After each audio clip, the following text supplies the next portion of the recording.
Hey everybody, I just thought I'd show what we're doing here today. Um, so this pasture we left last year. It was April 10th. I think today's I should have looked. I think it's like the 15th. So it's been, let's say, 370 days since we've been here.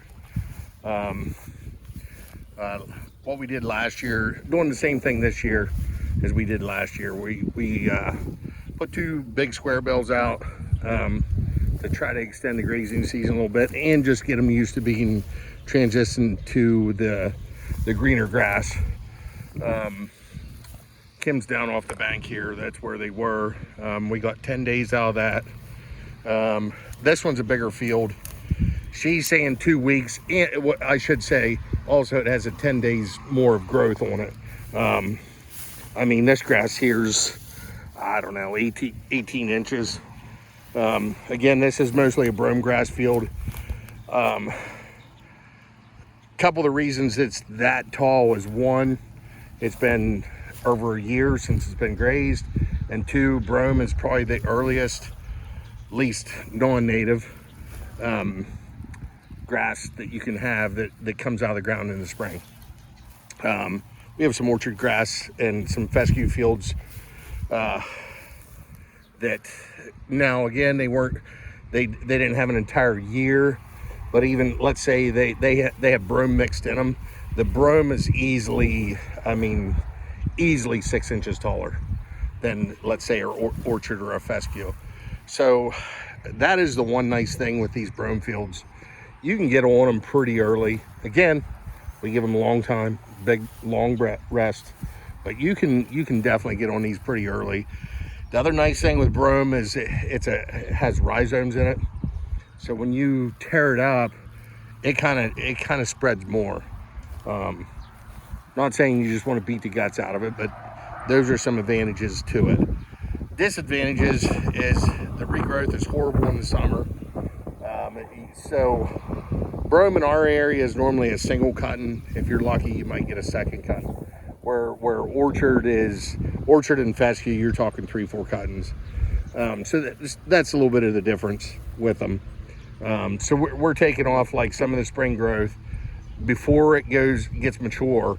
Give it time. When we get off of these, it gives it time to, which you can see it here. I mean, heck, now it's standing dead, but it was 2.5 feet tall, 3 feet tall going into the winter last year.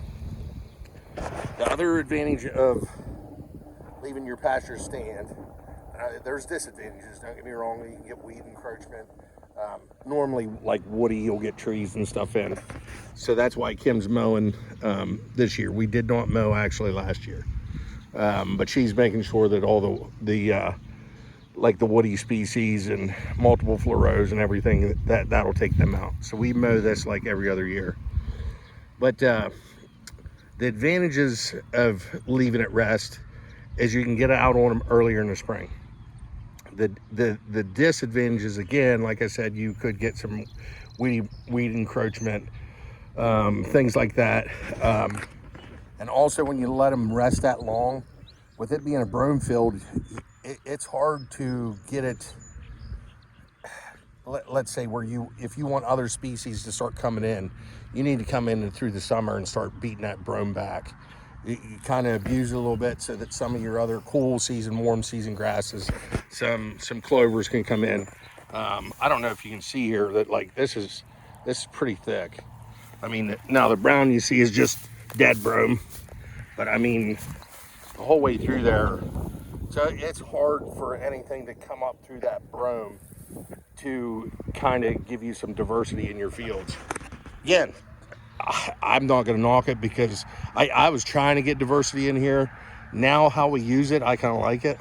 Now we do plan on coming up here in the summer, just because it doesn't stand up to the winter. So what we were planning is to come back in probably like July, graze it again, and then let it go into the winter, and then we'll come back out in the spring.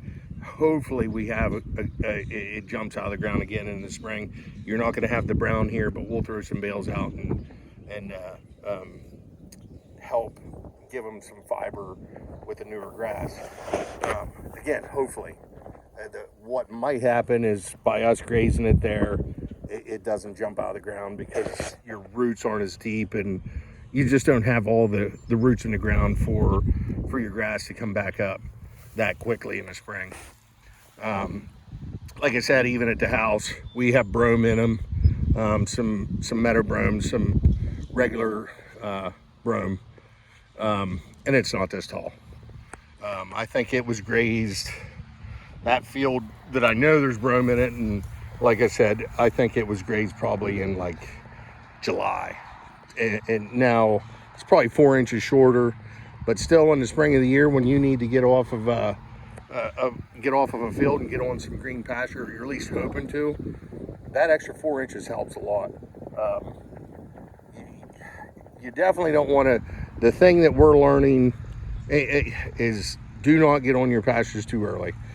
If you have to, find a field, sacrifice that field for an extra week or two to give your other pastures a longer break, and then what will happen, you're getting a deeper root into the spring. That's when your grass is trying to put that root down, and then they should be hopefully more drought tolerant. You won't overgraze them as easy, but again, it's each year's different. But yeah, just thought I'd show you what we're doing. Now the horses are up over the hill here, so this is, I don't know, maybe 3 acres. There you can kind of see one up by the pine trees. You can see it. You can barely see her tail there, but it runs up over the hill here, and there's a barn, and we put the water out by the barn. So, I mean, what you see down off here, what you see down here is probably like half of the pasture, maybe. I don't even know if it's half.